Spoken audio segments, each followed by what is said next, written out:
Okay, let's dive right into the deep end. Fears are growing over a trade war after President Trump announced tariffs on goods from Canada, Mexico, and China. The tariffs are expected to take effect tomorrow. Canada and Mexico have responded with retaliatory tariffs of their own. We talked with a professor of economics at PSU about the importance of the trade and what impacts they may have, the tariffs may have on us. The underlying reason why we want to trade is because trade permits specialization. So this is something that economists have understood for a very long time, that the gains from trade are gains from specialization. So for example, at a personal level, you may hire a plumber or an electrician or a dentist to do specific things for you. And the reason you hire the plumber, the electrician, the dentist to do certain things for you rather than doing them yourself is because they are specialized, they are either better at it, they are cheaper at it, or both. And the same logic applies to trade everywhere, whether it is across individuals, across cities, across states, or across countries.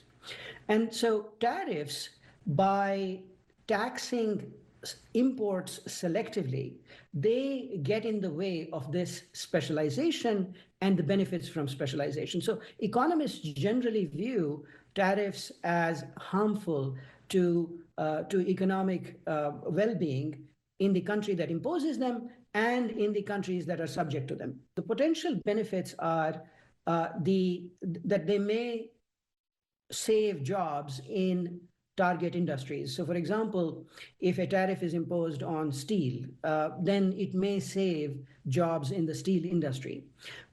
The overall effects of a tariff on steel, however, are often much more complicated than just the direct effects on steel. So for example, if there are industries in the United States that use steel to produce things, for example, car manufacturing, what that means is that a tariff on steel makes making cars in the United States more expensive. And so US car manufacturers become less competitive both globally and in the United States market. Another example that you might think about is tariffs on solar panels, for example.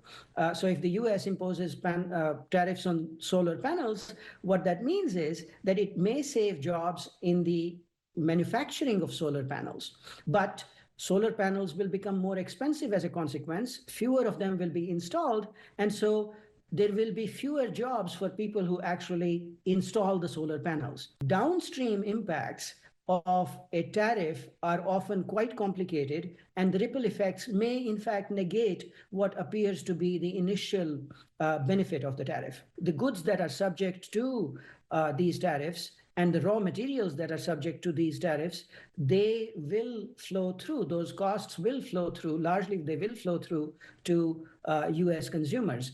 And if there are retaliatory tariffs, if other countries retaliate by imposing tariffs, then this has impacts globally and as well as for US companies that are exporters.